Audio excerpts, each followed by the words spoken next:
So welcome to this intermediate to kind of advanced graphic design course. We're going to explore and master a topic that, when fully understood by the designer, will take their design game up a few levels. And guess what? It's something AI cannot do. I'm talking about turning designs like this into designs like this. I'm referring to visual communication and building narratives or stories into your designs. Now, you can quickly skip to the first module in today's course, or you can quickly learn why the content in today's course is so useful in graphic design. According to a study by Adobe, content with compelling visuals receives 94% more views than content without. Storytelling through visual elements in graphic design plays a crucial role in capturing and maintaining audience retention. And if your design fails to capture, to hold, and to inspire the attention of your audiences, then you won't get very far in this landscape as a professional graphic designer. Many designers play down or don't understand the importance of visual narratives and storytelling in graphic design. However, if you actually look closely, it's found literally everywhere in graphic design. For example, this design right here, we have some hot sauce being marketed. Now, the designer could have just easily or simply shown the bottle of hot sauce by itself in the middle of the design. However, instead, the designer has cleverly built a narrative or a story that pushes the idea that this hot sauce is really, really hot. In reality, Tabasco sauce isn't all that hot, but this design course isn't about to go into false advertising claims. Moving on, we have this American football design which actually uses a more subtle form of storytelling. The design is expressing the athlete's achievements in the sport. However, there are aspects of this design that build a story or a narrative about success and victory. But can you determine what those are on this design? I'm going to come back to this design at the end of the course to see if we can actually determine what has been used and how narratives play into this design. And that's to see if you fully grasp the content in today's course. As you probably know, to master anything, you first need to know the principles. And so let's look at and imprint into our minds the three principles of storytelling or visual narratives in graphic design. Now, you should ensure the narrative is clear and easy to understand. It's a great idea to try and simplify complex ideas and convey the message simply so. Avoid clutter or unnecessary details that might distract viewers from the main story. When conveying narratives, we want to maintain visual consistency throughout the design, and that creates a cohesive narrative. Consistent use of colors, fonts, and imagery all help to tie together different elements and reinforce the overall story. Playing on emotion is a big factor in constructing visual narratives. It's wise to evoke emotions through design choices. So colors, imagery, typography can all contribute to creating a mood or atmosphere that resonates with the audience. Emotional connections enhance the impact and memorability of the story. Now, there are literally many different ways or approaches to integrate storytelling and narratives into your graphic designs. And we're going to look at a lot of them in today's course. But one of the easiest and one of the most powerful and effective approaches is to use visual metaphors. Why is this such a good approach, I hear you cry? Well, firstly, it provides instant communication of your design's message to the audience. And that's in a snap of a finger. So here for Nescafe, we see a very simple yet highly effective design. The message is as follows: coffee wakes you up and gets your behind out of bed in the mornings. Simple.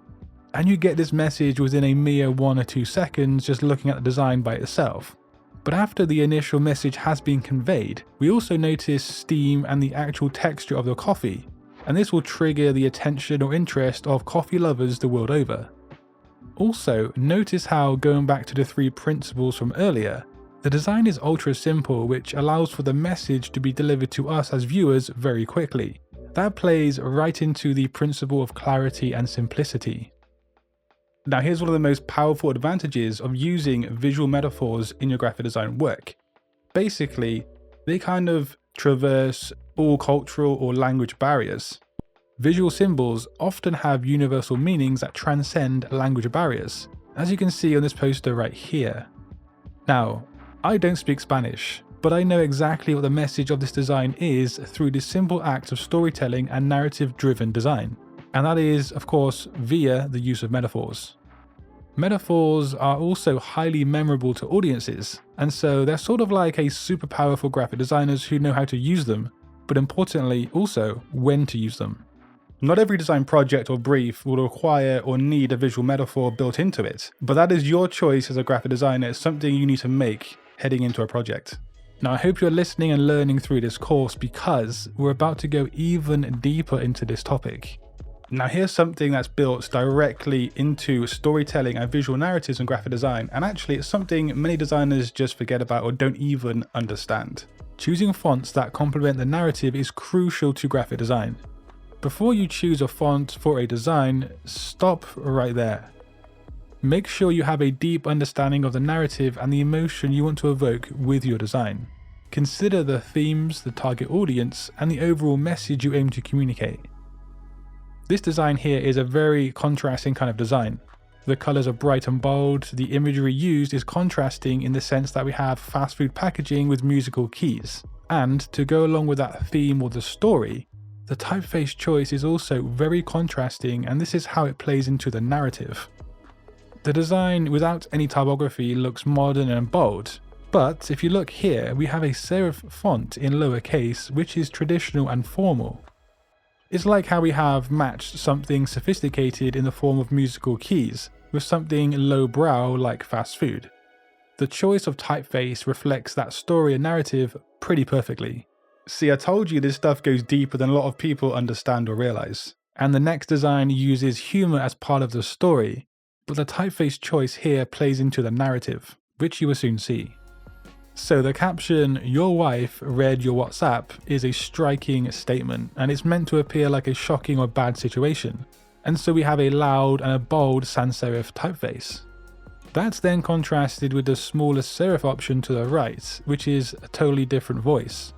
It's the voice of the brand itself, suggesting that you have a beard to forget the bad situation.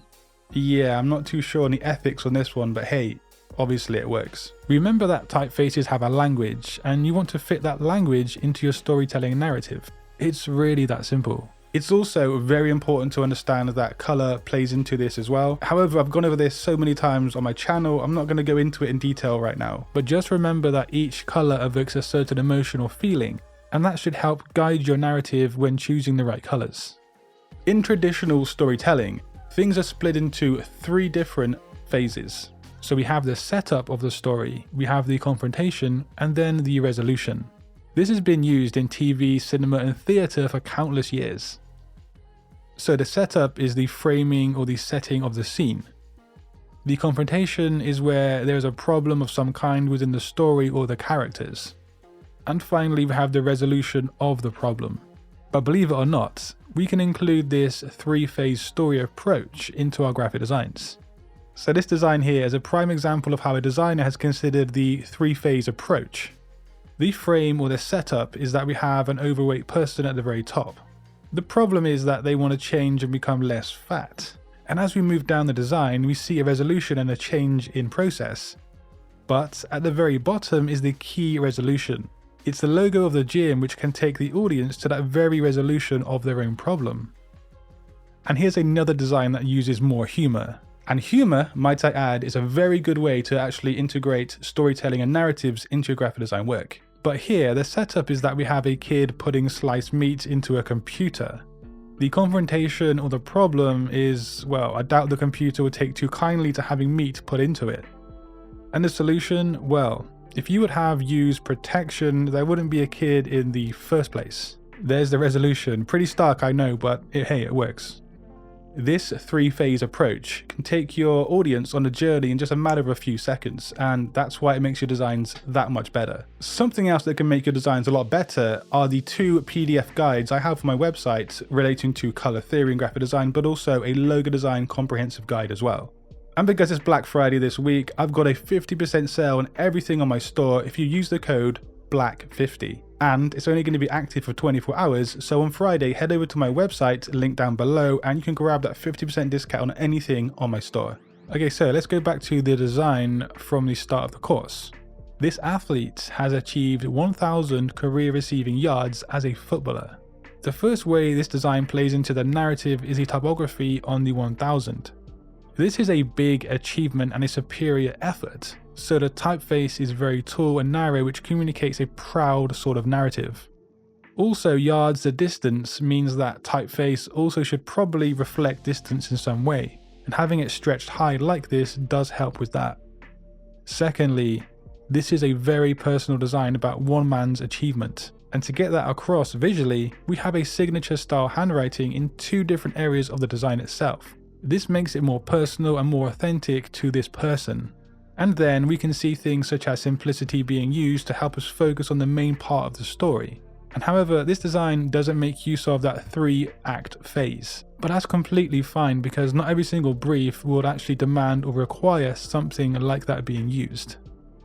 But remember that storytelling and visual narratives can be a huge part of your graphic design process. It can be a subtle part or no part at all. On a project-to-project basis, you need to understand or determine if you're going to use this or not on that brief. Just ask yourself, is it going to help achieve the goal of the design project by integrating storytelling and visual narratives?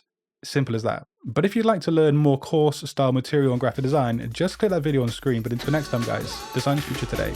Peace.